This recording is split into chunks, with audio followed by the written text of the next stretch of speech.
la mystique de la laïcité, généalogie de la religion républicaine. Et je ne rentrerai pas ici dans le détail de cette religion républicaine, parce que j'ai donné plusieurs conférences sur le sujet, notamment une sur le messianisme républicain qui est sur ma chaîne YouTube. Bon, comme je préfère éviter de me répéter, ce que je voudrais faire aujourd'hui, c'est revenir à l'origine de l'État moderne. Qu'est-ce que l'État moderne? Qu'est-ce que la souveraineté? Ensuite, qu'est-ce que la République et ses fondements à partir de 1789 et cette religion de la République française qu'on appelle la laïcité, qu'il ne faut pas confondre avec la loi de 1905.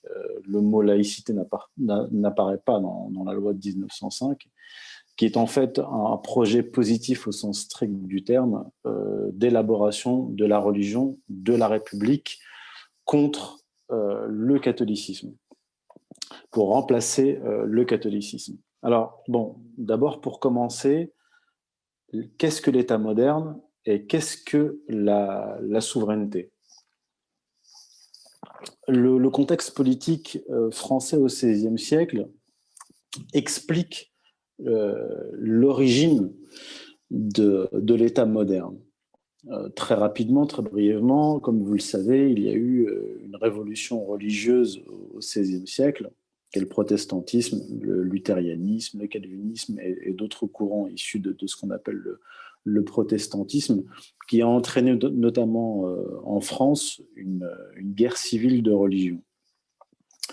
Cette opposition entre monarchie catholique et protestantisme a conduit à une situation très grave, notamment d'affaiblissement du pouvoir royal à partir de 1576. 1576, c'est la date où eurent lieu les États généraux, dont le roi sortit affaibli, le roi Henri III.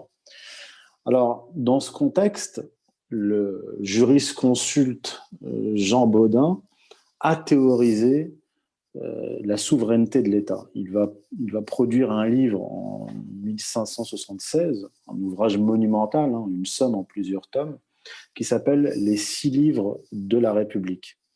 Ce Jean Bodin, qui est une des références, en fait, pas de tous les républicains, mais je dirais des républicains qui ont cette culture historique. Les grandes figures de l'État moderne, les pères fondateurs de l'État moderne, sont des gens comme Jean Bodin et Thomas Hobbes en Angleterre. Jean Bodin, ce qu'il va faire est simple. Il est proche du roi Henri III et il va livrer une théorie du droit, une nouvelle théorie du droit, pour renforcer le pouvoir du roi par rapport aux seigneurs français et aux autres souverains européens, et notamment par rapport au pape. Ce que va faire en fait Jean Bodin est extrêmement grave d'un certain point de vue, parce que en même temps qu'il va définir ce qu'est la souveraineté, au sens classique du terme, c'est-à-dire, je vous la fais courte, la souveraineté, traditionnellement, n'appartient pas au prince, n'appartient pas au roi. La souveraineté, traditionnellement, comme l'écrit Jean Bodin, comme va l'écrire au siècle suivant, donc au XVIIe siècle, Thomas Hobbes, qui est influencé par Jean Bodin, appartient à Dieu.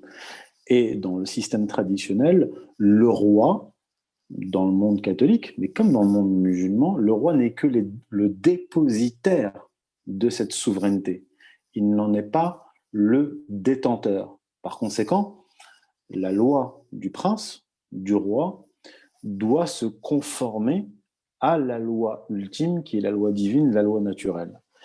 Et ce que va faire Jean Bodin, en termes de réforme juridique, donc cet apport dangereux, c'est qu'il va transférer la souveraineté de Dieu à l'État. Je vais vous citer, je ne vais pas vous citer Jean Bodin, c'est des textes très complexes et j'aimerais qu'on aille droit au but et qu'on avance. Je vais vous citer Olivier Camille, qui est un spécialiste du droit constitutionnel. Il écrit à propos de Jean Bodin, je cite, « Le principal apport de Jean Bodin est un apport dangereux qui consiste à associer souveraineté et république, ou État, expliquant que la souveraineté donne sa puissance, son être à la République. Il appartient aux organes d'État d'exercer cette autorité quasi surnaturelle. » J'insiste, surnaturelle. C'est Olivier Camille qui écrit ça. Loiseau, donc le juriste Loiseau, dans son ouvrage Des Seigneuries en 1608, sera encore plus étatiste en définissant la souveraineté comme la propre seigneurie de l'État. Le risque, dit Olivier Camille, devient grand alors que l'État se proclame le souverain ou que le souverain s'identifie à l'État. C'est ce qui va se passer très vite. Les juristes ne tarderont pas à parler d'État souverain. De son côté, le roi expliquera, le roi Louis XIV, pardon, l'État, c'est moi. C'est une formule apocryphe, en tout cas attribuée à Louis XIV.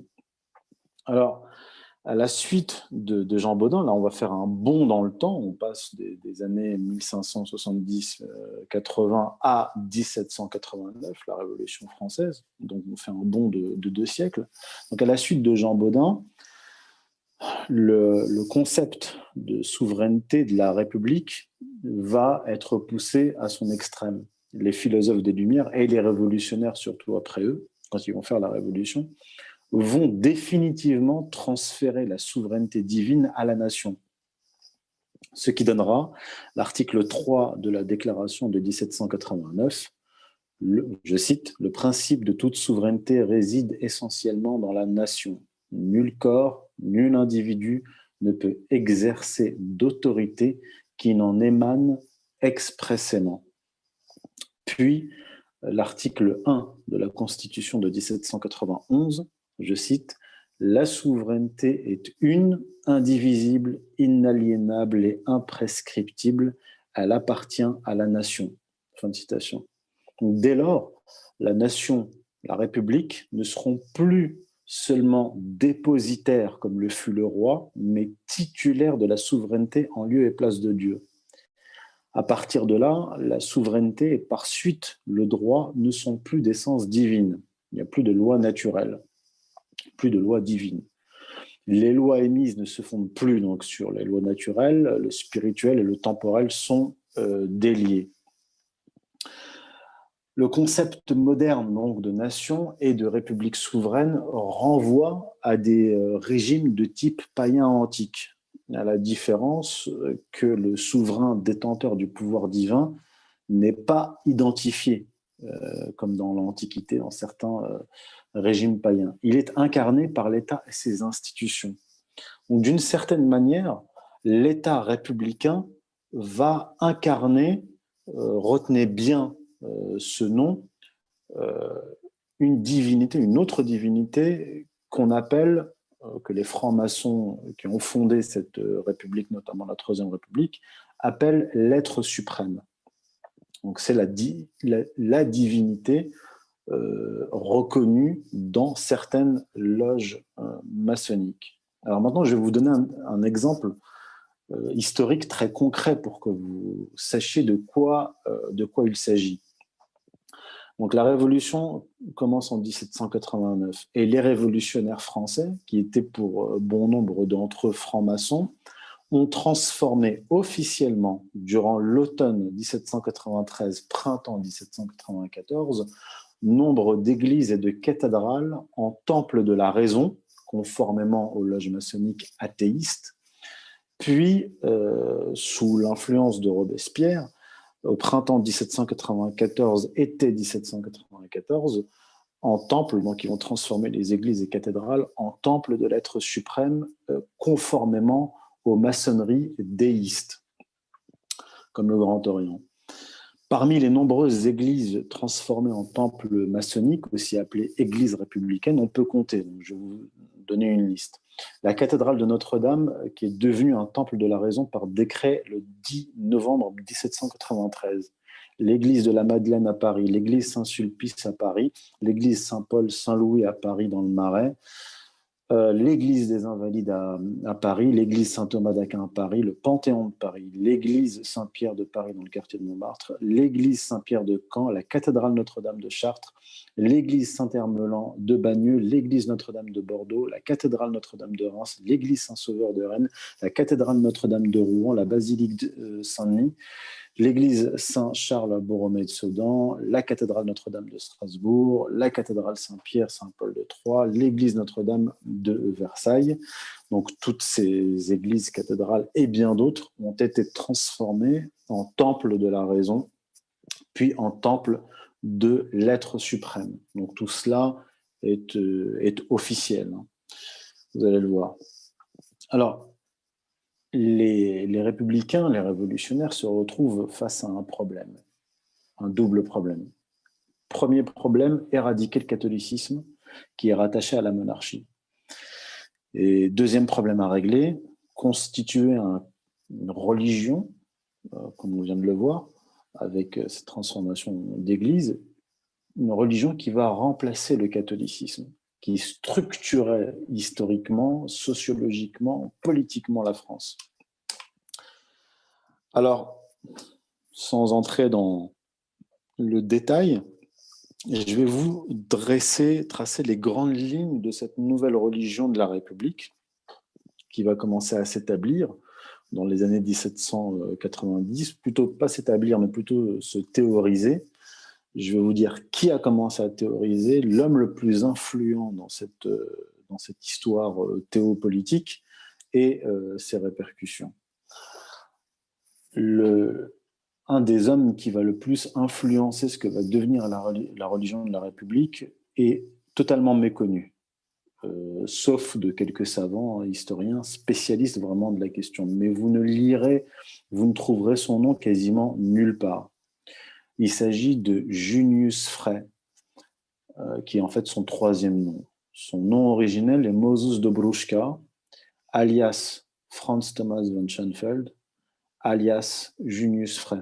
Il est né en 1753, il est mort en 1794. C'est un des fondateurs de la loge maçonnique judéo-chrétienne, l'ordre des frères de Saint-Jean l'évangéliste d'Asie et d'Europe, fondé en 1780. Alors, ce Junius Frey est issu d'une secte qu'on appelle la secte franquiste, donc il vient d'Autriche, hein, il n'est pas du tout français. Il a vécu à l'époque de Joseph II, l'empereur d'Autriche, dont il était proche. Donc il est issu d'une secte qu'on appelle le franquisme, qui est elle-même issue du judaïsme. Son fondateur, Jacob Frank, qui était donc le grand cousin de Junius Frey, a fondé une secte. Je ne veux pas rentrer dans les détails ici, j'en parle dans mon ouvrage, dans d'autres conférences. Donc il fonde une secte qui prône la rédemption par le mal, par le péché, et lui et nombre de ses disciples, par centaines, voire par milliers, vont se convertir faussement au catholicisme pour le détruire de l'intérieur. Et c'est ce que va faire d'ailleurs son petit cousin Moses Dobruschka. Il se convertit au catholicisme, il est anobli, donc il vient d'une grande famille bourgeoise, il est anobli par Joseph II, c'est là qu'il va prendre le nom de Franz Thomas von Schoenfeld. Puis ce millionnaire érudit d'origine juive va rejoindre la Révolution française à partir de 1792.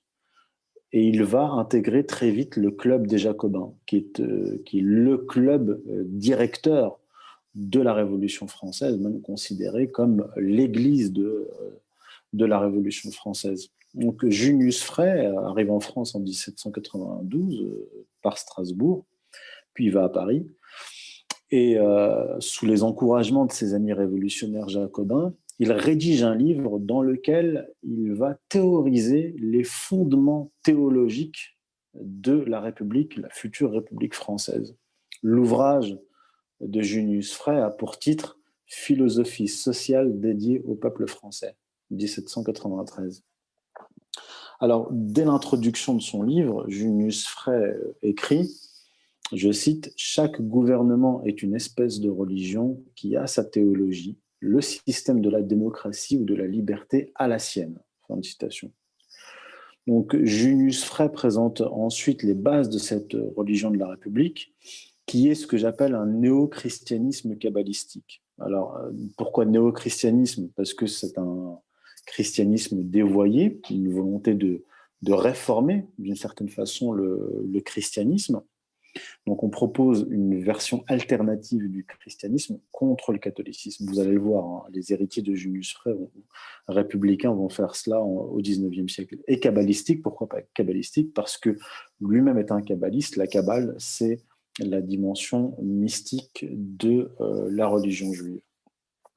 Donc, il va écrire, par exemple, dans son premier chapitre, qui a pour titre recherche sur quelques matières principales de la philosophie sociale. Je cite Junius Frey. Alors, écoutez attentivement, c'est des notions qui peuvent vous paraître étrangères, mais je ne vais pas vous donner beaucoup de citations, je vous donne celle-ci pour ensuite que vous compreniez dans quelle tradition s'inscrivent les républicains du XIXe siècle et qu'est-ce que la laïcité. Alors, il écrit, Junius Frey, « Sage et éclairé, le Christ vit ce que Solon et Lycurgue avaient certainement vu comme lui, mais qu'il n'avait pas eu comme lui le courage d'entreprendre au péril de la vie. Il vit ce prétendu mal nécessaire et politique, ce monstre effrayant né de l'identification de la religion avec la forme du gouvernement, et il résolut d'y remédier. Il sentit que pour faire une constitution qui renfermât les droits de l'homme, qui est la seule véritable et qui peut seule amener le bonheur, il y avait deux choses à faire. La première consistait à écarter tous les obstacles s'opposant à l'établissement de cette constitution, et la seconde était d'en affermir lui-même les principes. Il ne pouvait mieux remplir son premier objet qu'en séparant la religion de la forme du gouvernement, et qu'en faisant ainsi disparaître cette identification vicieuse qui faisait du Dieu le souverain réel de la contrée et du roi son représentant. Page 41-42 de l'ouvrage de Junius Frey, titré « Philosophie sociale dédiée au peuple français ». Il dit deux choses importantes dans ce texte. Il dit d'abord que le Christ serait en fait un révolutionnaire qui serait venu séparer l'Église et l'État. À l'époque du Christ, bien sûr, il n'y avait pas d'Église, mais il y avait le Sanhédrin, c'est-à-dire l'autorité juive à l'époque à laquelle s'est opposé le Christ. Et en fait, on veut essayer, donc Junius Frey et ceux qui vont le suivre, essayer de présenter le Christ comme quelqu'un qui vient séparer le religieux et le politique, premièrement. Et deuxièmement, il prétend qu'il serait venu aussi détruire l'idée que Dieu est le véritable souverain. Comme je vous l'ai dit précédemment, on va retrouver ça chez Baudin et Hobbes, donc les fondateurs de l'État moderne. Et donc lui, Junius Frey va déjà, en fait, bien avant la loi de 1905, là on est en 1793, déjà parler de la séparation des deux, de l'Église et de l'État, et séparer la loi divine de la Constitution, la souveraineté de Dieu. Et quelques pages plus loin, il écrit encore « Le Christ révolutionnaire et second martyr de la saine raison, crucifié par les prêtres juifs et le prêteur romain, comme désorganisateur de l'astucieuse théocratie des païens et de Moïse. » Fin de citation. Donc on voit dans ces passages l'idée que le Christ aurait eu pour projet politique l'instauration des droits de l'homme et l'idée reprise par les républicains selon laquelle la véritable religion du Christ serait une religion anticléricale et antimonarchique, puisque Jésus s'est opposé au Sanhédrin, aux pharisiens, le clergé de son temps, assimilé dans la pensée de Junius Frey à l'Église catholique. Par conséquent, le combat de l'Église contre l'Église serait en quelque sorte la continuation du combat de Jésus contre les pharisiens. Les idées de Junius Frey vont influencer des penseurs républicains importants du XIXe siècle, comme Claude-Henri de Rouvroy de Saint-Simon, 1760-1825, Philippe Buchez, 1796-1865, Pierre-Simon Balanche, 1776-1847, et d'autres. Donc là, je viens d'évoquer la première étape de cette histoire religieuse de la République. La deuxième étape, le deuxième temps, c'est le remplacement du catholicisme par la religion républicaine. L'historien et politologue René Raymond, qui est né en 1918, mort en 2007, explique que, je cite, écoutez bien, l'anticléricalisme, c'est-à-dire le combat contre l'Église, l'anticléricalisme n'était ni une dictature opportune, ni une manœuvre ingénieuse. C'était une cause digne de sacrifice, presque une foi, sinon une religion. Fin de citation. La première moitié du XIXe siècle, durant laquelle ces républicains chercheront à faire de ce néo-christianisme la religion du régime, s'achèvera après l'échec de la révolution de 1848, qui donnera naissance à une éphémère Deuxième République. La Deuxième République dure 4 ans, 1848-1852. Edgar Quinet, alors Edgar Quinet, très important, retenez bien ce nom, Edgar Quinet, 1803-1875, initia la franc-maçonnerie en 1848, aura une forte influence sur Jules Ferry, vous en avez tous entendu parler, et Ferdinand Buisson. Vous n'en avez peut-être jamais entendu parler, mais Ferdinand Buisson est celui qui va faire la loi de 1905 de séparation des églises et de l'État. Très important, Ferdinand Buisson. Donc Edgar Quinet, il prend acte de cette réalité, à savoir que la religion historique et politique de la France est le catholicisme et qu'on peut difficilement la remplacer par une autre. Il propose alors une solution. Edgar Quinet, le maître de Jules Ferry et de Ferdinand Buisson. La séparation absolue de la société ecclésiastique et de la société laïque, de l'Église et de l'État. Donc, on est au milieu du XIXe siècle et déjà, on a cette idée énoncée par Edgar Quinet, séparation des églises et de l'État. Toutefois, si le but est de chasser, comme le fera Jules Ferry, l'Église de l'école, Edgar Quinet propose à travers l'école laïque l'enseignement de ce qu'il appelle le christianisme universel. Autrement dit, lui-même le dit, je cite, le socialisme de l'humanité moderne. Alors, qu'est-ce que c'est? Dans son livre « L'enseignement du peuple », paru en 1850, il y a un chapitre explicite titré « Le Sauveur », où il écrit, je cite Edgar Quinet, « C'est bien un sauveur, un médiateur qu'il vous faut élever dans chaque homme. Il faut qu'il puisse porter sans fléchir une humanité nouvelle. » Fin de citation. Alors là, en fait, on a affaire à un messianisme. C'est-à-dire que, bon, je l'ai expliqué dans mon ouvrage et ailleurs, je ne vais pas rentrer dans le détail, mais il y a dans la tradition juive deux grandes étapes de la conception du messianisme. Jusqu'à la Renaissance, jusqu'à la fin du Moyen-Âge, dans le messianisme juif, le peuple juif était au centre de l'univers, de la création. Il attendait patiemment, ou plutôt impatiemment, l'arrivée du Messie que devait lui envoyer Dieu pour lui apporter la rédemption et donc les temps messianiques et tout ce qui s'ensuit.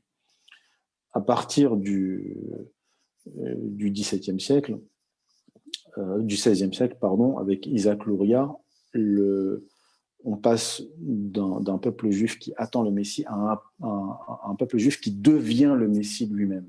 C'est-à-dire qu'il n'attend plus l'arrivée du Messie, c'est lui-même qui, par son action, va faire advenir les temps messianiques et sa propre rédemption. Et donc cette idée-là va passer par un certain nombre de médiations, de sectes, de groupes, de penseurs, jusqu'à arriver là, dans les milieux républicains et même dans les milieux socialistes. Parce que dans le socialisme, dans le marxisme notamment, il y a l'idée que le peuple messie, c'est le prolétariat, et donc qui va faire advenir la dictature du prolétariat par une lutte des classes. Et bien là, c'est la même chose, mais version républicaine. C'est-à-dire que les républicains ont cette idée messianique, portée notamment par Edgar Quinet, de faire des républicains, des petits Français qui passent par l'école, une sorte de messie collectif pour faire advenir des temps messianiques. Donc on est toujours dans cette même structure mentale et historique. Alors celui qui parachèvera cette religion de la République est, comme je vous l'ai dit, le disciple d'Edgar Quinet, Ferdinand Buisson. Alors Ferdinand Buisson, 1841-1932, fut le cofondateur et président de la Ligue des droits de l'homme, le président de la Ligue de l'enseignement, le directeur de l'enseignement primaire sous la présidence de Jules Ferry, et en 1905, le président de la commission parlementaire chargée de la séparation des églises et de l'État. Donc, sous couvert d'un protestantisme réformé, donc lui, Ferdinand Buisson, était protestant, mais il n'était pas luthérien ou calviniste. Il prônait un protestantisme réformé, ouvert.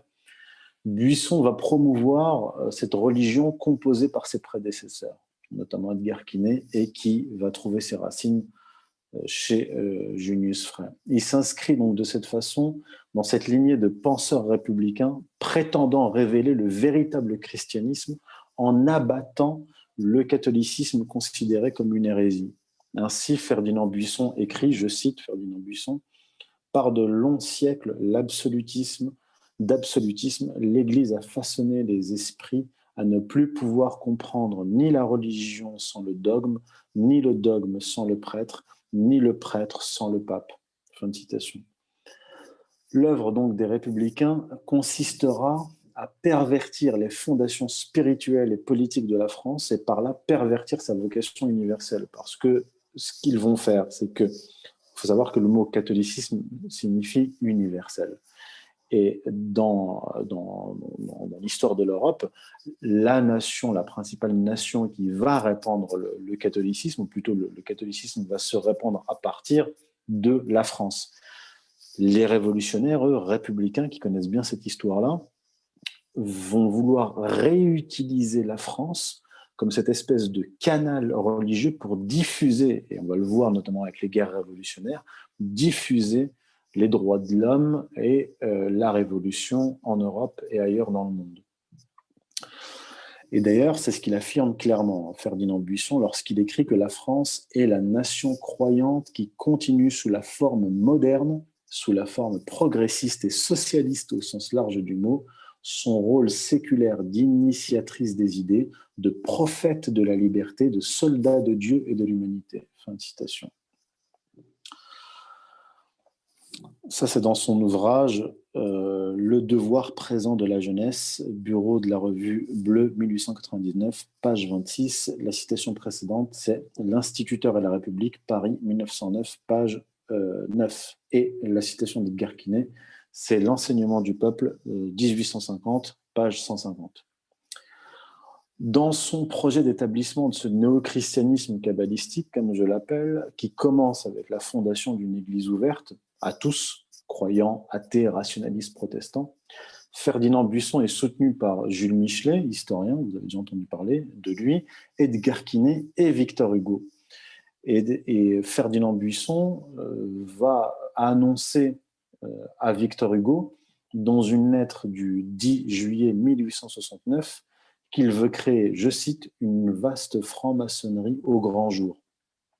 Cet extrait de cette lettre est rapporté par Vincent Payon dans son livre Une religion pour la République, 2010, page 178. Vincent Payon est un chercheur spécialiste de la laïcité et il a été notamment, vous le savez, ministre de l'Éducation nationale sous François Hollande.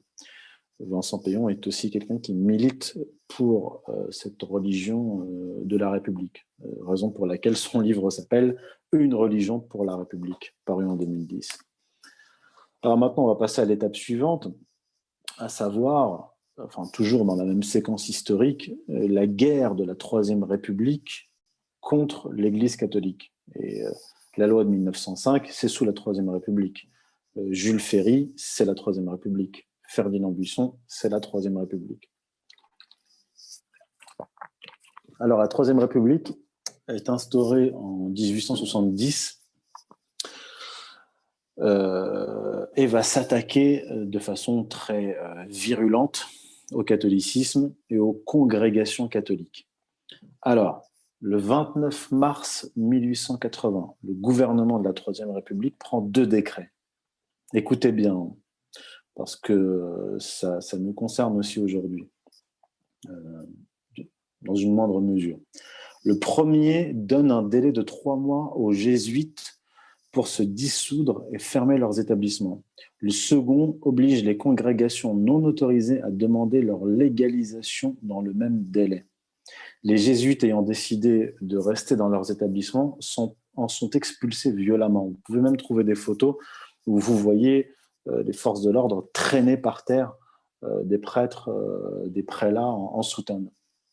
Et donc l'application du second texte entraîne des fermetures et des expulsions. La loi Waldeck-Rousseau du 1er juillet 1901 sur les associations donne à l'État le pouvoir d'autoriser la création d'un établissement, de dissoudre ou de fermer un établissement par décret et de dissoudre leurs biens, en gros de confisquer leurs biens. Sous le gouvernement d'Émile Combes, l'Assemblée nationale rejette en bloc les demandes d'autorisation déposées par des congrégations. Donc là, il s'agit vraiment de détruire le catholicisme. La loi du 4 décembre 1902 crée le délit de congrégation non autorisée. La loi Combes du 7 juillet 1904 interdit aux congrégations d'enseigner et leur fixe un délai de 10 ans pour fermer leurs établissements.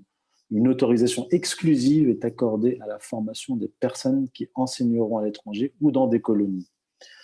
Cette loi édicte également l'expulsion et la confiscation des biens des congrégations non autorisées. Et on en arrive ensuite, là on est en 1904, on en arrive ensuite à la loi de 1905.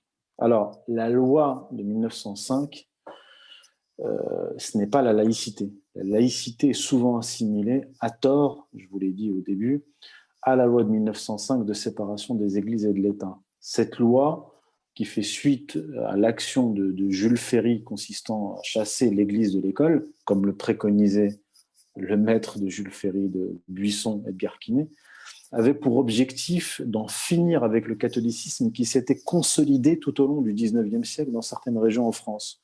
Donc c'est une réaction des républicains en guerre contre le catholicisme, contre le catholicisme qui s'était renforcé durant le XIXe siècle. Donc concrètement, la loi de 1905 avait pour but de chasser l'Église catholique de France en l'affaiblissant, notamment par des mesures d'ordre financier. On le voit dans l'article 2 et dans les articles suivants concernant les biens des congrégations de l'Église. Et particulièrement par la confiscation de ces biens qui a déjà commencé précédemment, comme je vous l'ai dit. Donc la loi de 1905 est une arme anticatholique et non pas l'incarnation juridique d'une neutralité religieuse. Il faut bien retenir cela. L'État français, la République, n'est pas neutre. La neutralité n'existe pas. La loi de 1905, ce n'est pas une loi de neutralité. C'est une loi de combat contre l'Église qui s'était renforcée. C'est ça, la loi de 1905. Il n'y a pas de neutralité puisque, comme je vous l'ai dit, les tenants de la République sont majoritairement donc, soit des francs-maçons, soit d'ailleurs des protestants en guerre contre le catholicisme. Et Ferdinand de Buisson lui-même, je vous l'ai dit, est un protestant réformé qui défend cette religion de l'humanité nouvelle, chère à Edgar Quinet, qui tire ses racines dans la Kabbale, comme je vous l'ai dit. Donc il n'y a pas de neutralité. On a affaire à des gens qui ont une vision du monde, qui ont une religion, méconnus certes, mais qui en ont une et qui combattent une autre religion. La neutralité n'existe pas. Le principal donc, artisan de cette loi de 1905, je vous l'ai dit, Ferdinand Buisson, défendait lui-même une religion occulte appelée à remplacer le catholicisme. D'ailleurs, Jules Ferry dira « Nous avons promis la neutralité religieuse, nous n'avons pas promis la neutralité philosophique, pas plus que la neutralité politique. » Donc en fait, ce qu'il dit, Jules Ferry, c'est que nous vous avons menti. On vous a promis la neutralité religieuse, mais pas philosophique. Et en fait, les deux mots peuvent s'interchanger dans l'idée de Jules Ferry et des républicains maçons. Donc, Jules Ferry, la référence, c'est Discours et opinions, 1893-1898, réédité par Hachette, 2013, tome 4, page 353, cité dans Jean-Marie Mayer, La question laïque, 19e-20e siècle, page 58, et par Vincent Payon, Une religion pour la République, page 193. Donc, Vincent Payon, encore lui, qui a été ministre de l'Éducation nationale, je vous l'ai dit, de 2012 à 2014, affirme à la suite de Jules Ferry que la neutralité de l'État ne saurait être une réalité. Il dit, je cite Vincent Payon, « Face à du positif, il faut du positif. La laïcité est du positif, pas du neutre.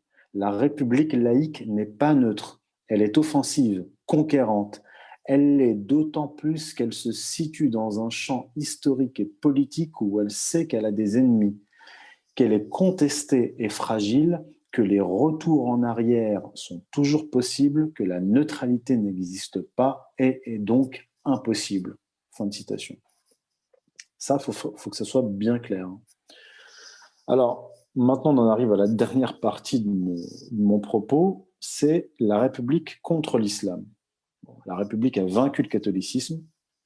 Entre-temps, une nouvelle religion est apparue en France, l'islam, et il s'agit d'abattre cette autre orthodoxie.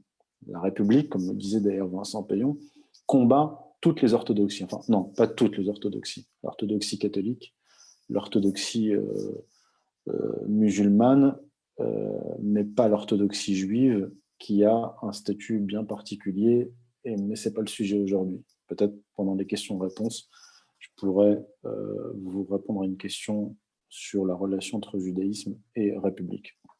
Alors, la République, comme je vous l'ai dit, a vaincu le catholicisme, mais elle se retrouve ainsi privée de son adversaire historique et ontologique qui lui donnait sa raison d'être. La République aujourd'hui est affaiblie, et elle est d'autant plus affaiblie que son ennemi historique, le catholicisme, a été détruit. La République n'existait d'une certaine façon qu'en opposition au catholicisme. Dès lors que le catholicisme s'effondre, la République a besoin d'un autre ennemi. Et elle le trouve dans l'islam, en fait. D'autant plus affaiblie la République que d'après un sondage IFOP réalisé en février 2019, je cite le sondage, le résultat du sondage, pour 67% des Français, l'utilisation des termes de République et de valeurs républicaines par les politiques ne les touche et ne leur parle pas vraiment, car ces termes ont été trop utilisés et ont perdu leur force et leur sens. Fin de citation. En pleine crise de régime, la République a donc élaboré une nouvelle ligne stratégique, une alliance contre nature entre la République laïque et l'Église catholique contre l'islam. Et cette stratégie a manifestement été élaborée dans la loge maçonnique du Grand Orient, puisqu'elle a été publiquement défendue par Alain Bauer. Peut-être que vous connaissez Alain Bauer, si vous ne le connaissez pas. C'est l'ancien grand maître du Grand Orient, donc la loge maçonnique du Grand Orient, de 2000 à 2003. Il est descendant de familles juives de l'Est, émigrées en France.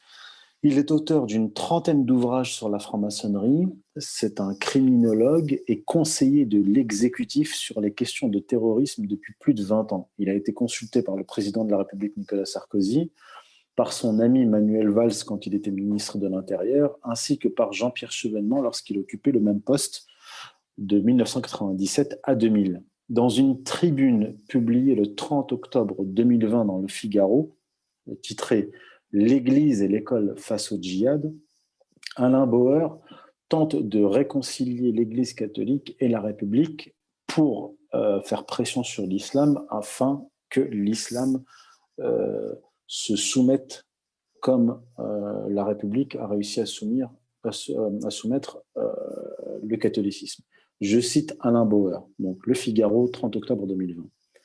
Je cite Alain Bauer. Au nom d'une juste laïcité qui ne peut se limiter à une neutralité molle, à une objectivation inutile, qui ne peut se résoudre à devenir une simple excuse à l'ignorance des sources des histoires nationales, il convient de revenir sur le terrain d'une dynamique laïque et républicaine, respectueuse des croyantes et des croyants, mais imposant ce qui est l'élément fondateur des valeurs indispensables à faire nation. On ne cessera jamais de rappeler que je cite toujours Alain Bauer, hein, on ne cessera jamais de rappeler que la Déclaration des droits de 1789 fut votée, imprimée et diffusée en présence et sous les auspices de l'être suprême. Fin de citation. Donc, il s'agit de faire à l'islam aujourd'hui ce que la République a fait au catholicisme hier. Je cite encore toujours le même texte dans le Figaro d'Alain Bauer. Je cite Alain Bauer. Depuis 1905, la République a longtemps trouvé les moyens de convaincre les religions de s'adapter à ses valeurs. Elle ne l'a pas fait la main tremblante ou la peur au ventre. Elle l'a fait sur le terrain de la loi et sur le terrain de l'école. C'est le moment de l'islam en France de choisir de devenir l'islam de France. Fin de citation. Donc les religieux républicains, parce qu'il s'agit de religieux républicains, on appellerait ça des républicanistes, les religieux républicains ne tolèrent l'existence d'aucune orthodoxie en dehors de l'orthodoxie juive. Raison pour laquelle ils veulent remodeler l'islam comme ils ont remodelé le catholicisme. Toujours Alain Bauer, donc toujours, revendique cette religion républicaine dont je vous ai parlé, au cas où certains d'entre vous auraient un doute sur cette religion de la République. Donc le 25 septembre 2020, sur CNews, lors d'un débat avec Éric Zemmour, Alain Bauer a confirmé que, je cite Alain Bauer, 25 septembre 2020 sur CNews, la religion progressiste des Lumières est la religion de la République. Je l'ai écrit. J'ai même expliqué que le Grand Orient, la loge maçonnique, est l'église de la République. C'est la boîte à outils de la République et c'est la religion de la République. Fin de citation. Donc Alain Bauer, qui est, je dirais, un des membres de l'État profond en France, et le Grand Orient, qui est donc l'église de la République, comme il le dit, élabore la stratégie, et quelqu'un comme Éric Zemmour, qui est un salarié en fait, un employé, s'en fait le porte-parole, le héros. Zemmour donc, a déclaré le 29 octobre 2020 sur CNews, il reprend, vous allez voir, la stratégie de Bauer. Donc Zemmour sur CNews à la suite d'Alain Bauer dit « Il faut que les gens de cette tradition catholique et les gens de la tradition des Lumières jusqu'à la tradition de Charlie, tout ça c'est le versant révolutionnaire, laïcard, athée, s'allient. Il faut que l'on retrouve nos fondamentaux. Les islamistes eux-mêmes nous ramènent à ces fondamentaux. C'est le paradoxe fou de cette histoire. » Fin de citation. Donc en fait, ce que propose Alain Bauer et ce qu'essaie d'exécuter Éric Zemmour, c'est une alliance contre nature entre d'un côté le catholicisme et la République qui a persécuté pendant plus de 2 siècles le catholicisme contre l'islam, pour que l'islam fasse son aggiornamento, c'est-à-dire sa mise à jour, sa soumission à la modernité et à la République. Sauf que cela ne fonctionne pas. Les archevêques à qui on a demandé s'ils étaient du côté de Charlie par rapport aux caricatures, aux blasphèmes, etc., plusieurs archevêques, je le cite dans mon article qui s'appelle La nation française à la question musulmane sur le site strategica.fr, j'en cite plusieurs, 3, hein, 2 archevêques, un de Perpignan, je crois, de Toulouse, et un ancien aumônier des armées françaises, s'opposent à ces caricatures, s'opposent à ce blasphème, puisqu'ils en sont eux aussi victimes avec les musulmans. Voilà, j'ai terminé, je vous remercie. Maintenant, j'attends vos questions. Barakallahu fik, Akhi Youssef, ça a été très informatif. Mashallah. Donc là, on va passer à l'étape des questions. Donc j'avais déjà une question écrite, mais je ne sais pas si je l'annonce tout de suite parce qu'elle est un peu hors sujet. Mais on va laisser le public poser des questions. Bismillah. Levez les mains. La main. Levez les mains.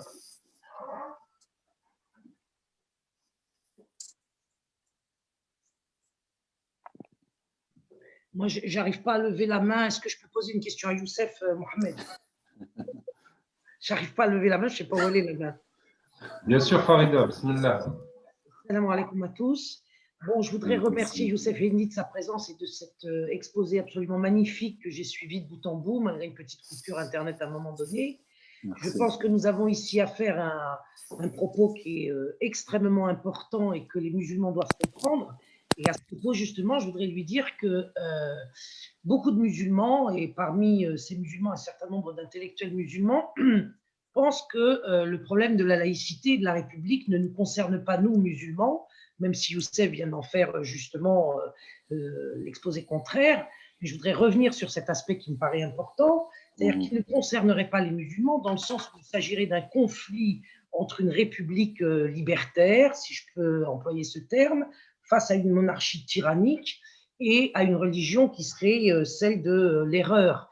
Et qu'en conséquence, le conflit entre la laïcité, la République et le catholicisme ne concerne pas les musulmans. Or, je voudrais que Youssef puisse revenir là-dessus en nous expliquant bien en quoi, en fait, si on parlait en termes généraux, on pourrait dire que la République est contre la religion et que la laïcité, comme il l'a si bien démontré, est la religion de la République qui ne supporte aucune autre religion et qu'en conséquence, nous n'avons absolument pas affaire ici à un espace neutre où nous pourrions, nous, trouver notre place dans le privé, étant entendu qu'il n'y a pas de religion qui puisse survivre au confinement dans le privé, comme nous le savons, et comme le catholicisme en a été l'exemple. Alors, est-ce que je peux te demander de ramasser Ma question, la question je veux dire par là, est-ce que nous sommes, nous, concernés musulmans par cette question de la défaite du catholicisme? Est-ce que nous devons nous en réjouir ou au contraire nous en inquiéter? Alors, oui, question très claire. Non, nous, on doit, en tant que musulmans, on doit s'inquiéter de la disparition du catholicisme pour plusieurs raisons. D'abord parce que à partir du moment où le catholicisme disparaît en Europe, c'est un problème pour les communautés musulmanes en Europe et pour les liens entre le monde européen et le monde musulman. Parce que vous voyez bien, par exemple, quand Macron rencontre, quoi qu'on en pense, de Sisi, le président égyptien, il y en a un qui dit les droits de l'humain est au-dessus des lois divines. Donc, en gros, l'homme est la mesure de tout. Et l'autre lui répond, le monde musulman a été choqué parce que pour le monde musulman, la loi divine, Dieu, le sacré, est au-dessus de tout.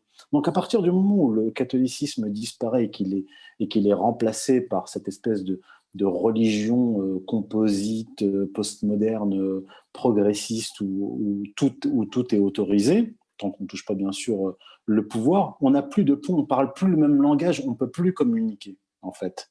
Et quand on parle de choc, et en fait ça produit un choc des civilisations, mais pas un choc des civilisations tel qu'il nous l'est présenté par les pro-israéliens, les néoconservateurs comme Éric Zemmour.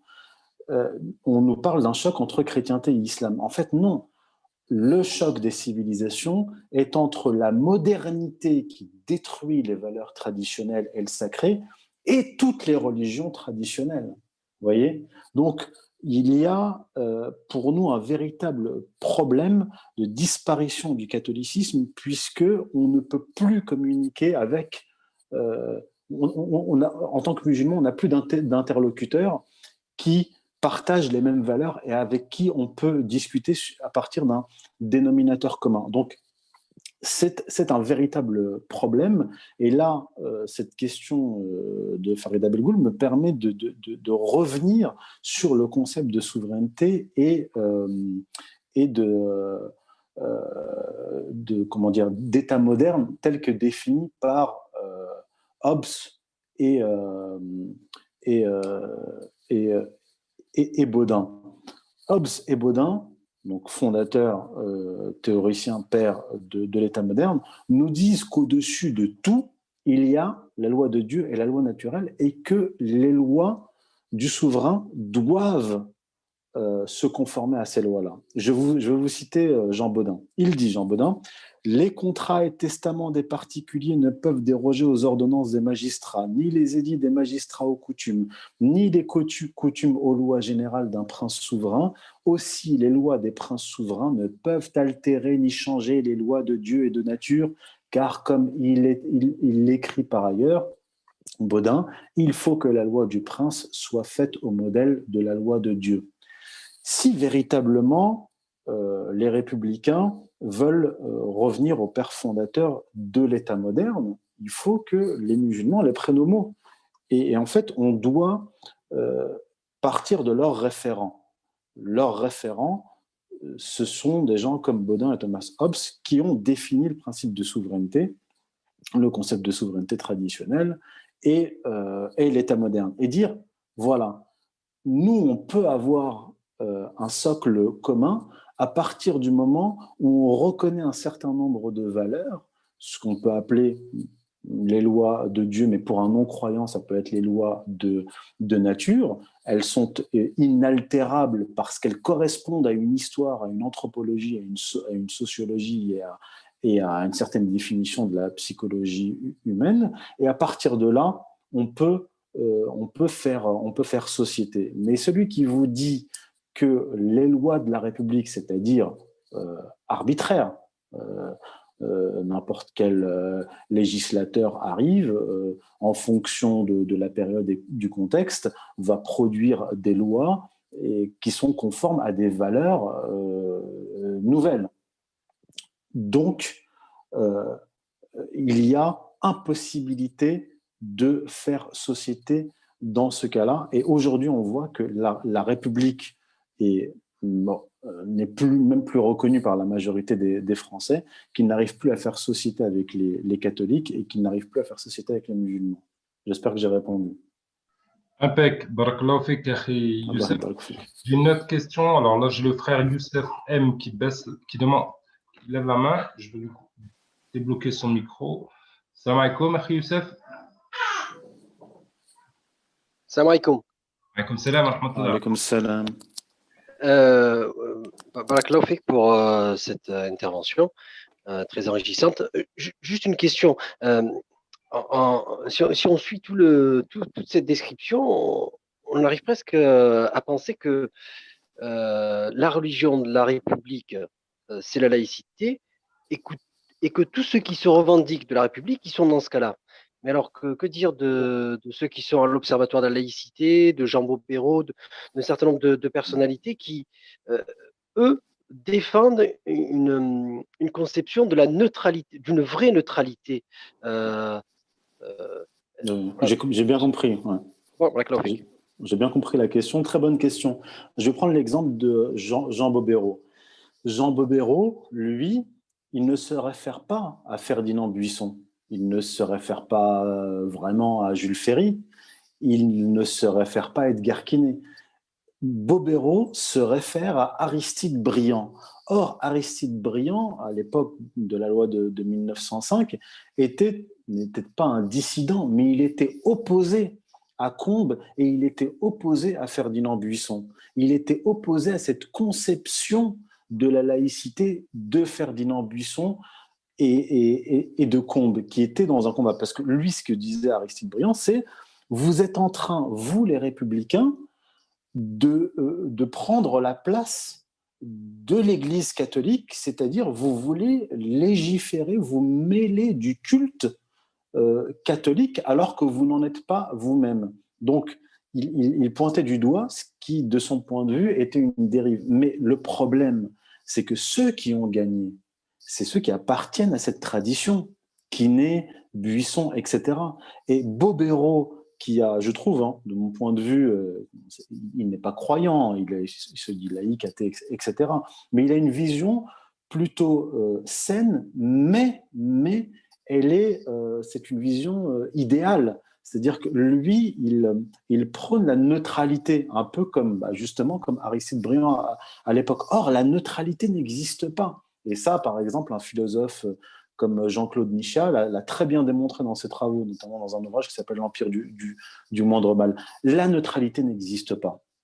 C'est impossible. Donc, en fait, le vœu de Jean Bobéro est un vœu pieux. C'est-à-dire que Jean Bobéro, lui, il est bien conscient de cette histoire. Il le dit à demi-mot quand il dit oui, quand la laïcité devient une sorte de philosophie sociale, elle devient une religion. Donc, il le sait, il sait que ça existe. Simplement, lui, il se il se place dans la continuité d'Aristide Briand, qui fait partie en fait des perdants de l'histoire, lui et Jaurès, parce que ceux qui ont réussi à imposer leur vue, c'est ceux de la tradition maçonnique, anticatholique et religieuse anti-catholique, alors que les autres étaient des athées, mais pour une neutralité qui, je le répète, n'existe pas. Vous n'avez pas d'état neutre. Dans le droit, je ne suis pas juriste moi-même, mais j'ai quand même un peu lu sur la question, dans le droit, il y a toujours une source supérieure à, comme le dit en fait Baudin. Les ordonnances, les testaments, les contrats des particuliers ne peuvent pas déroger aux ordonnances des magistrats. Les magistrats, elles, doivent se référer, les édits des magistrats doivent se référer aux coutumes. Les coutumes doivent se référer aux lois générales du prince, et les lois générales du prince doivent se référer aux lois de nature, aux lois de Dieu. Mais dans un monde neutre, dans une république soi-disant neutre, quel est le référent ultime? Quelle est la source ultime? Vous voyez? Il n'y en a pas. Enfin, il n'y en a pas. Si, il y en a une, mais elle est occulte, elle est non dite. Voilà. C'est Mohamed, c'est Youssef. J'ai le frère Mohamed là qui lève la main également. Je vais lui désactiver le micro. Salam alaikum, Mohamed. Tu peux désactiver ton micro. Mohamed. Bon, c'est bon. Est-ce que vous m'entendez? Oui, salam alaikum, Mohamed. On t'entend très bien. Oui, alaikum salam. Très bien. Oui, merci d'abord à l'intervenant, M. Hindé, pour ce formidable narration et en même temps explication des tenants et des aboutissants de la question de la laïcité. Néanmoins, il me semble que pour un petit peu, peut-être dans le prolongement de cette réflexion, on ne peut pas peut-être économiser le fait que la laïcité, à l'origine, elle est un aboutissement de la réflexion à partir de la Renaissance et qui est dit à la réflexion et à la rationalité donc des musulmans en contact avec ce processus d'émancipation qui s'est apparu depuis l'Andalousie et qui a trouvé donc son point d'achoppement ici en Occident par rapport à l'intolérance et au dogme donc des catholicismes. Et dans ce sens-là, les soutènements idéologiques qui ont abouti à la loi de 1905 sont deux postulats. Un postulat qui veut se substituer à toute la religion, donc une idéologie, telle qu'on la trouve chez Ferdinand Buisson, Gilles Ferry, etc. Et une autre qui est très virulente vis-à-vis justement des dogmes et de l'intolérance des catholicismes et qu'on trouve chez Émile Combes et le reste. Cependant, il me semble que pour l'islam, c'est assez problématique. Pourquoi elle est assez problématique? Parce que d'abord, à mon sens, la religion musulmane, déjà, elle ne s'oppose pas à la rationalité, donc elle ne bute pas par rapport à cette offre de coexistence entre ce qu'on appelle la raison et l'État, ou le temporel et le spirituel, ou ce qu'on appelle généralement entre le spirituel et le profane, parce que quand on parle des profanes en général, c'est remettre un petit peu les registres à l'ordre, c'est-à-dire séparer entre ce qui relève de l'espace public, donc de l'engagement public politique, et en même temps de l'engagement spirituel, c'est-à-dire la liberté de conscience. Aujourd'hui, ce que nous sommes en train de vivre, c'est tout simplement une déficience, justement, de cette laïcité qui montre son impuissance par rapport à une nouvelle donnée, celle de la religion musulmane qui s'installe de plus en plus ici en France, d'où justement la stratégie de communication des séparatismes. C'est-à-dire, on essaye de présenter ce nouveau arrivant qui est l'islam comme étant un contre-projet qui vise à remettre en question donc les fondements de la République. Deux, à mon sens, la réflexion pour nous, elle se situe à ce niveau-là, parce que la loi de 1905, c'est une loi de liberté, ce n'est pas une loi de restriction. La restriction dans cette loi-là, elle est l'exception. Sauf que pour certains, c'est-à-dire dans la conscience collective des Français, quand on parle de la laïcité, c'est tout simplement contre la religion, c'est-à-dire on est dans un postulat contre tout ce qui est dogmatique. Maintenant, c'est aux musulmans de se mettre dans le bain, de rentrer justement dans ce débat-là et d'expliquer peut-être que cette nouvelle religion qui vient de s'installer dans cette république-là, elle est qu'assez balbutiement, c'est-à-dire on n'a que les prémices d'une refondation de la théologie et en même temps à des contextes culturels dans lesquels elle est en train de s'enraciner petit à petit. Barakallahu fik, c'est Mohamed. Donc la question c'est... La question, moi je pense que l'islam il n'est pas en danger, pas du tout, et que le catholicisme n'est pas en faiblesse non plus, parce qu'on est en train d'assister à une résurgence de cette question justement de la place de la religion dans des sociétés sécularisées, d'où cette défiance et tout ce débat-là autour de cette question que l'islam est utilisé tout simplement comme la face émergée de l'iceberg qui cache la crise de la société occidentale par rapport à cette donnée de la laïcité. Barakallahu fik, akhi. Je vais laisser Youssef répondre. Alors, c'est un très vaste sujet parce que dans le propos, il y a plusieurs thèses qui sont avancées. Et notre ami, le frère, parle de leur... Il fait à un moment donné un sous-entendu. Il sous-entend que la laïcité, donc qui serait une bonne chose, trouverait sa racine dans le monde musulman, l'Andalousie. Ça, en fait, c'est une thèse qui vient du Moyen-Âge, de certains milieux intellectuels qui ont réinterprété la pensée d'Ibn Rushd, Averroès, qu'ils ont appelé l'avéroïsme. Et en fait, c'est une vision erronée de ce que prenait Averroès. En fait, Averroès, Ibn Rushd ne prenait pas grand-chose. Simplement, il constatait que dans le monde musulman, il y avait une distinction des ordres. D'un côté, les affaires religieuses et de l'autre, les affaires sociales. Al-ibadat wal-mu'amalat. Et en fait, al-ibadat wal-mu'amalat, les affaires sociales et les affaires religieuses sont englobées dans un tout, dans la civilisation musulmane qui elle-même est le fruit de la religion musulmane. Il n'y a pas en fait dans le monde musulman cette dichotomie entre le temporel et le spirituel. Parce que dès le départ, les choses sont claires dans le monde musulman, dans la religion musulmane et dans la civilisation musulmane. Dans le monde chrétien, les choses ne sont pas aussi claires. Parce qu'en Europe, du point de vue de l'Europe, le christianisme est une religion d'importation qui, dans un premier temps, a été persécutée, dans un deuxième temps, a été tolérée, édit 313, l'empereur Constantin. Puis 325, officialisation de la religion sans qu'elle soit véritablement une religion, la religion d'État. D'ailleurs, Constantin ne va se convertir qu'à la toute fin de sa vie. Et la religion chrétienne en Europe est soumise au pouvoir impérial. Donc, dès le départ, il y a une distinction des deux. Ce n'est pas de la laïcité, en fait, ça. C'est le résultat de l'histoire. Première chose.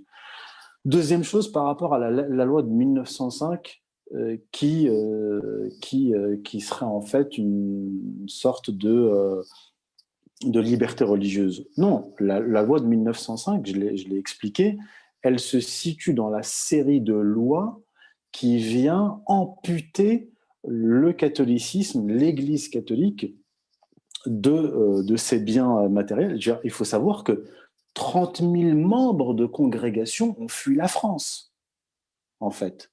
Et la loi de 1905 se situe dans cette lignée de combat contre le catholicisme et de présence du catholicisme dans l'espace public. Il faut savoir que dans les décennies qui vont suivre la loi de 1905, vous allez avoir des préfets qui vont supprimer les crucifix des lieux publics, des lieux liés à la municipalité, enfin des bâtiments, des bâtiments de l'État. D'ailleurs, il va y avoir des manifestations de catholiques violentes. Il faut connaître cette histoire-là, l'histoire des ligues catholiques et même des ligues antisémites à l'époque. Il y a même eu, à un moment donné, des manifestations de catholiques parce qu'un préfet de confession juive et appartenant à la franc-maçonnerie a été dans un combat violent contre les signes catholique dans l'espace public. Donc cette histoire-là, elle est réelle. Aujourd'hui, on veut la réécrire en nous disant que la loi de 1905, c'est merveilleux, ça garantit la liberté de culte. Non. D'un côté, les protestants et les juifs n'étaient pas opposés à la loi de 1905, bien au contraire, hein, parce que d'ailleurs, autour d'Aristide Briand, il y avait 2 conseillers, un était protestant, l'autre était juif. Pour eux, ça ne posait pas de problème, puisque ni le protestantisme, ni le judaïsme n'étaient la religion traditionnelle de la France et la religion de l'État. Il faut bien comprendre que la loi de 1905 ne s'attaque pas à une religion étrangère, elle s'attaque à la religion traditionnelle de l'État sociologiquement, sur le plan sociologique, anthropologique de la France. Vous voyez, on est dans un combat. On n'est pas dans la gestion d'une religion qui vient d'apparaître. Et en fait, aujourd'hui, avec l'islam, on a une sorte de remake, entre parenthèses, de cette histoire. Il ne faut pas seulement se focaliser sur la loi de 1905. Il faut avoir une vision de longue durée. Là, je ne l'ai pas dit durant mon intervention, mais dans mon livre, je l'ai signalé. Et il y a eu très tôt, 1790-1791, un nouveau statut du clergé. Les prêtres devaient se soumettre à la République. Sinon, ils ne pouvaient pas exercer. Il fallait qu'ils acceptent de se soumettre à la République anti-catholique pour pouvoir exercer leur sacerdoce. Comment dire ? Alors aujourd'hui, avec l'islam, l'islam a un autre statut que le catholicisme. Mais en fait, l'islam en France a un autre handicap, c'est-à-dire que les républicains gèrent aujourd'hui l'islam comme ils ont géré le catholicisme, c'est-à-dire dans un combat, mais aussi de type colonial. C'est une gestion anti-religieuse, mais aussi de type colonial, parce que même si effectivement la République a combattu le catholicisme, la République, du moins dans sa version Troisième République début du XXe siècle, n'allait pas se mêler du culte lui-même, de la théologie plutôt catholique. Aujourd'hui, avec Sarkozy, etc., on a des tentatives d'organisation de l'islam comme si on était toujours au temps colonial et qu'il fallait gérer les autochtones et leur religion. Elle est là aussi la différence entre les deux. J'espère que j'ai répondu. Oui, tu as été très clair, frère Youssef. Justement, par rapport à ça, il y a la sœur Sabah, c'est ça? Je vais lui désactiver le micro parce qu'elle a levé la main. Salam alaikum. Alaykoum salam. Alors, excusez-moi, c'est son mari. Ah, wow. Wa alaykoum salam wa rahmatullahi ta'ala wa barakatuh. Je suis connecté sur son compte. Alors, moi, j'ai entendu le long développement du frère qui a posé la question et je voulais que Youssef Indy, le frère Youssef Indy, appuie aussi sur une notion qui a égaré beaucoup de musulmans, je trouve. C'est cette notion de rationalité. Voilà, je ne vais pas développer, je vais vous laisser développer pour essayer de mettre à mal cet argument qui est trop souvent qui est trop souvent poussée par certains musulmans qui disent que la rationalité telle qu'on la comprend est compatible avec l'islam. Alors ma question c'est, est-ce que la rationalité est compatible avec l'islam?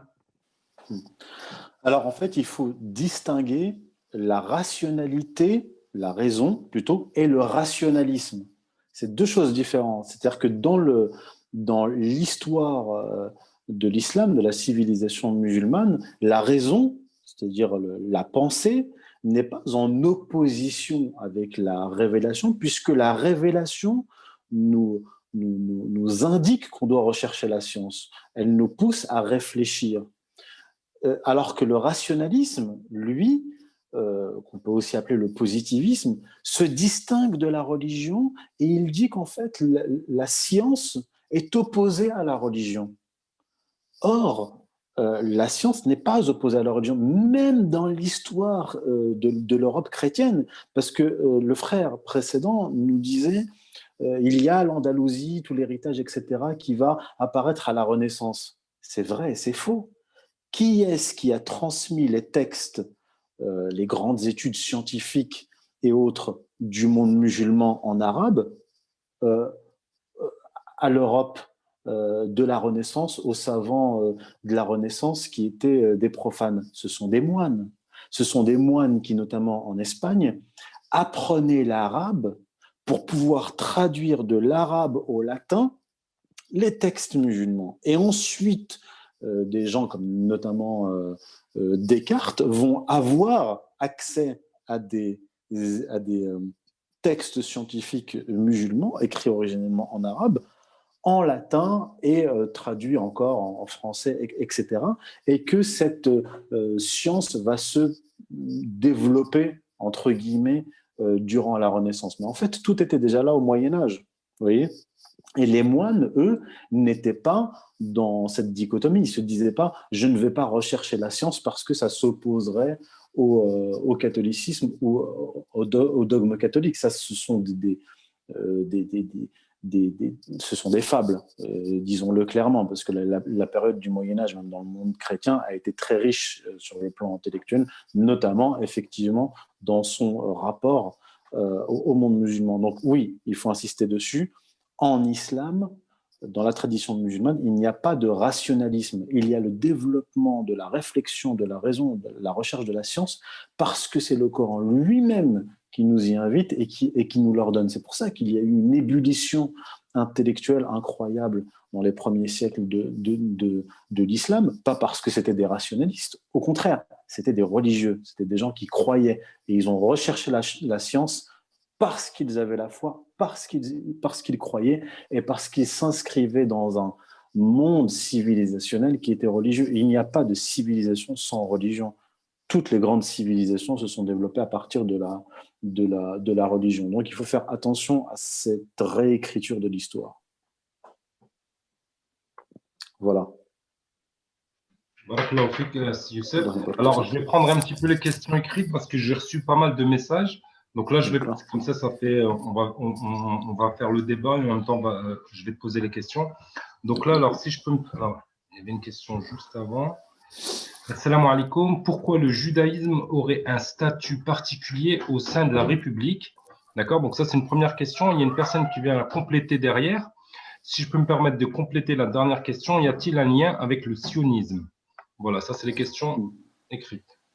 Oui, alors, le judaïsme n'a pas un statut particulier parce que dès la Révolution française, et même avant la Révolution française, il va y avoir un mouvement d'émancipation en Allemagne et en France qui va émanciper les Juifs de façon progressive. Et les Juifs sont déjà présents, en fait, à l'époque, et ils vont faire, entre guillemets, du lobbying, parce qu'il y a déjà des Juifs qui sont haut placés, notamment dans les milieux... je dirais pas politique, mais ils ont déjà des représentants députés entre guillemets et ils ont une puissance économique et financière. Donc ils vont commencer à connaître une émancipation à partir de la Révolution. Il va y avoir la reconnaissance de la citoyenneté juive. Et en fait, à partir de là, ils vont être pleinement français.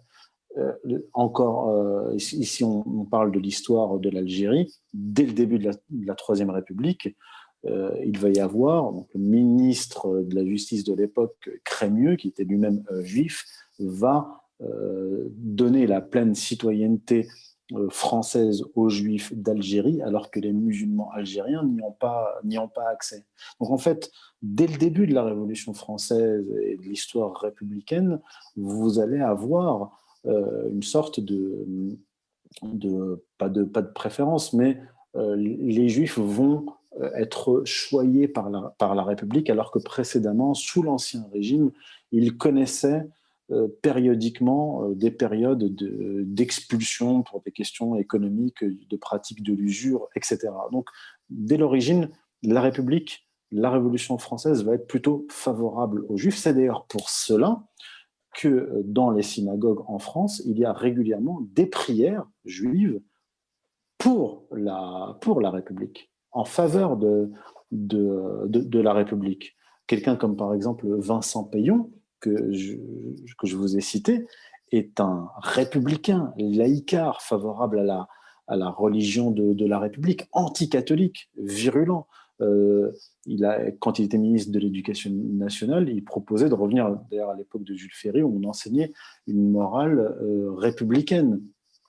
Mais lui-même, Vincent Payon, est un juif orthodoxe, c'est-à-dire que c'est quelqu'un qui s'est marié 2 fois, mais 2 fois avec une juive, donc on n'a pas affaire à quelqu'un qui est assimilé universaliste, qui a fêté la bar mitzvah de son fils dans une synagogue de la Victoire, où il est, comme on dit, monté à la Torah, c'est-à-dire qu'il est monté avec les téphilines et il a lu la Torah pour la bar mitzvah de son fils, et il a une fille d'ailleurs qu'il a envoyée, quand il était ministre de l'Éducation nationale, travailler à l'ambassade de France en Israël. Donc cette histoire n'a pas de lien direct avec le sionisme, puisque le sionisme tel qu'on le connaît est né plus tard, après la Révolution française. Mais si vous lisez par exemple des passages du livre d'Anacharsis Clootz, qui était un révolutionnaire français d'origine prussienne, dans son livre La République universelle, il rend hommage, il le dit, aux Juifs, à nos frères hébreux qui nous ont aidés, qui ont financé la guerre révolutionnaire,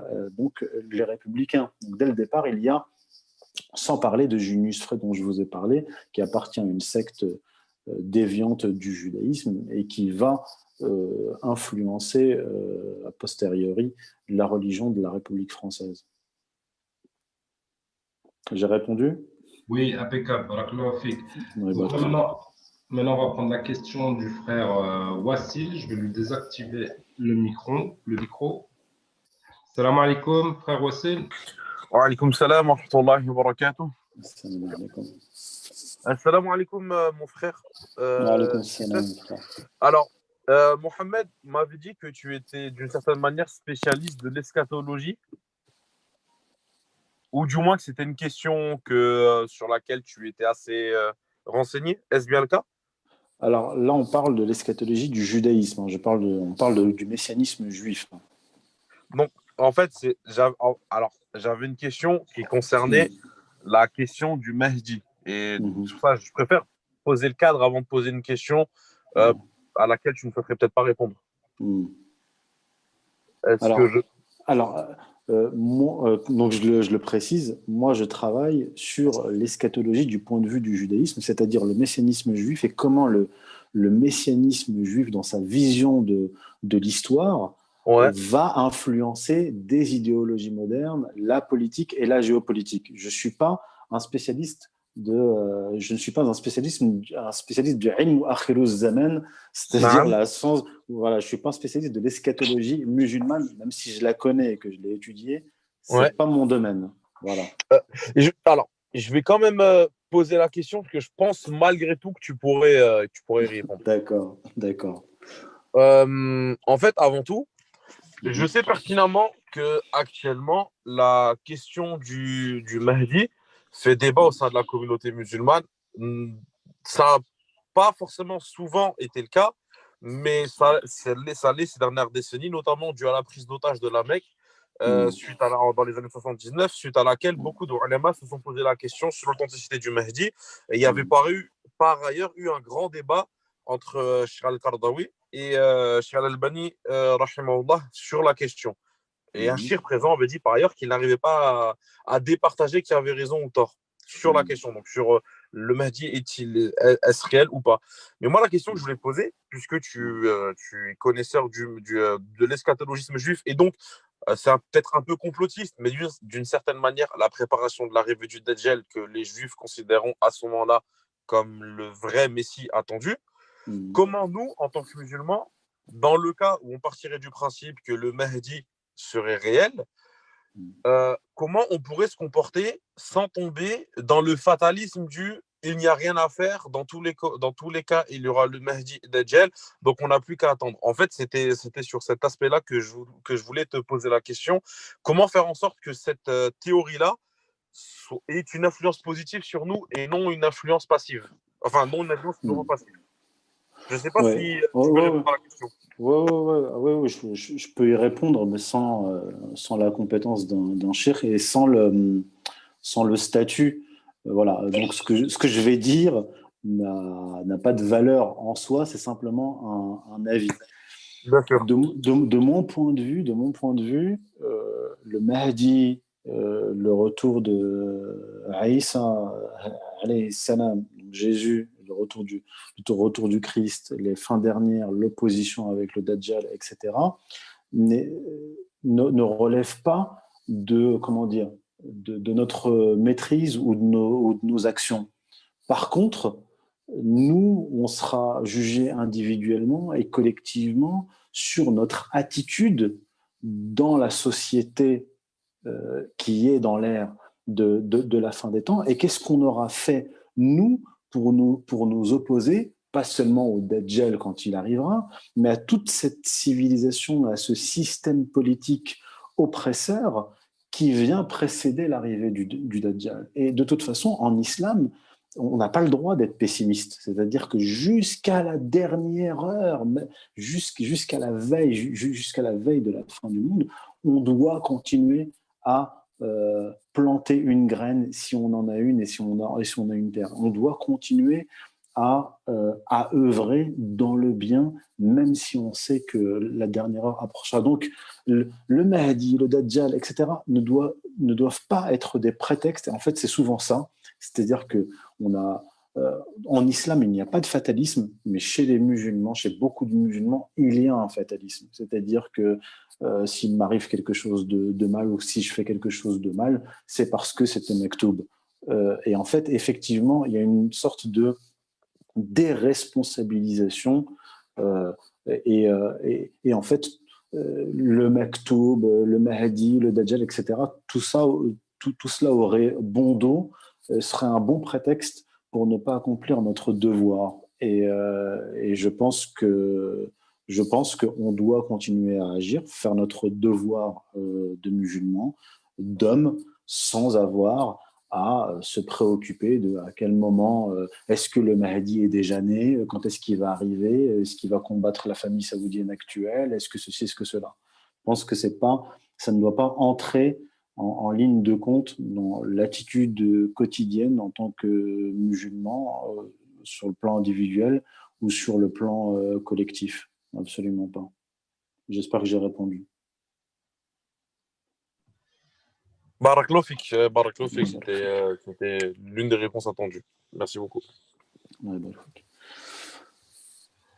donc alors, il y a le frère Mohamed qui relève la main. À mon avis, c'est pour reprendre le propos de tout à l'heure. D'accord. Ce que je vais faire, c'est que j'ai une question que j'ai reçue. Là. On a encore combien de temps devant nous? Tu m'avais dit une heure et demie?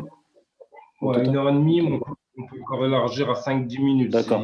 Ok. Comme ça, on va terminer. Mohamed, excusez-moi, Mohamed, j'aimerais que Youssef, s'il veut bien, revienne sur cette notion qu'il a évoquée tout à l'heure et qui me paraît fondamentale et qui est inconnue aux musulmans, qui est celle de la rédemption par le mal. Est-ce que Youssef, tu peux revenir là-dessus? Parce que je pense que nos auditeurs, par exemple, peuvent ne pas avoir souligné cette information que tu as donnée tout à l'heure.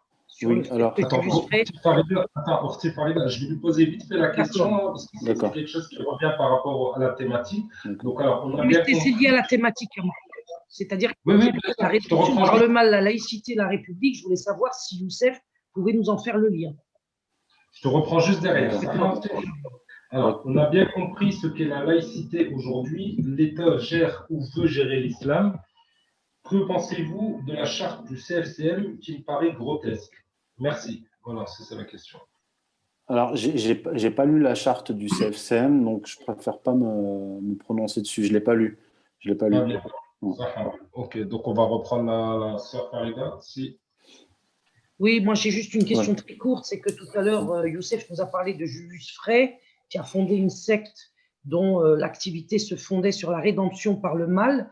C'est une notion qui me paraît extrêmement importante, dont il a souvent parlé, mais dont je ne sais pas si on la connaît bien ici. Et je voudrais qu'il nous fasse le lien entre cette notion de la rédemption par le mal avec la République et la laïcité. Alors, le lien entre rédemption par le mal et laïcité et république va être un peu difficile à établir, mais par contre, je peux revenir sur l'origine de ce concept. C'est un concept qui vient d'une tendance du judaïsme, la Kabbale, qui a vraiment éclaté à partir de Sabbatai Tzvi, donc un kabbaliste, donc un faux messie, quelqu'un qui s'est présenté comme le messie, en 1666, c'est-à-dire au XVIIe siècle, en Turquie. Donc c'était un juif de Turquie, kabbaliste, qui était un messie autoproclamé. Et lui, il défendait l'idée de la rédemption par le péché, c'est-à-dire que c'est en violant les lois de la Torah que nous ferons advenir la rédemption, c'est-à-dire les temps messianiques. Alors beaucoup d'historiens attribuent ce concept à Sabbatai Tzvi. Or, il y a un traité kabbalistique du début du XVIe siècle, 1500, qui date de 1500, dans lequel il est dit qu'à la fin des temps, le diable se transformera en ange de sainteté et que tout le mal deviendra bien. Voilà, le mal se convertira en bien.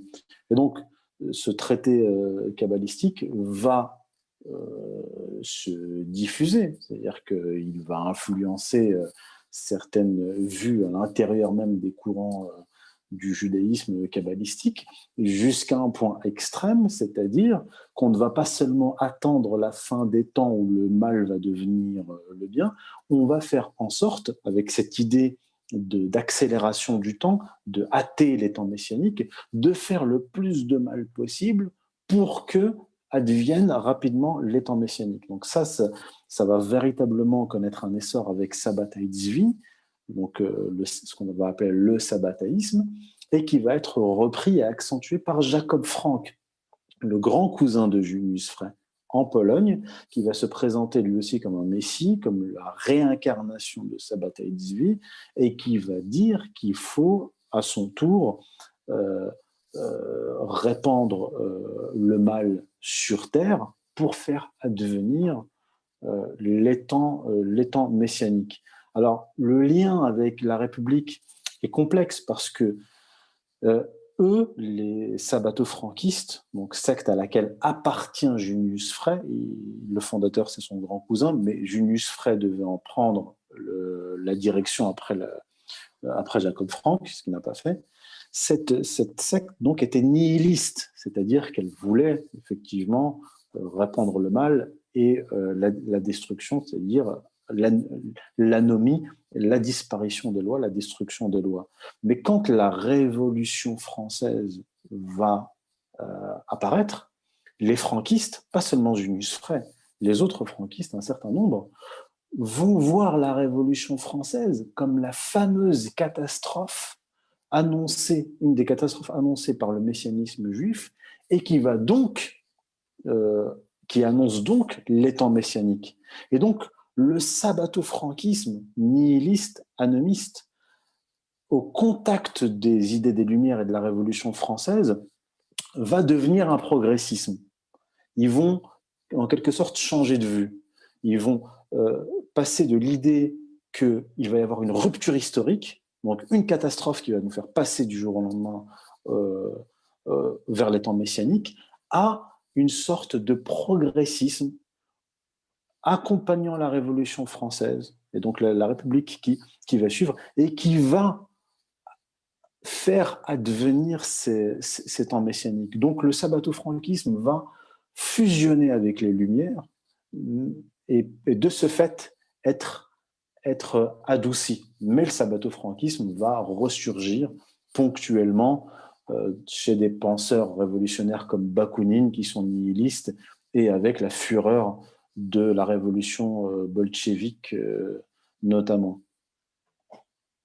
Voilà.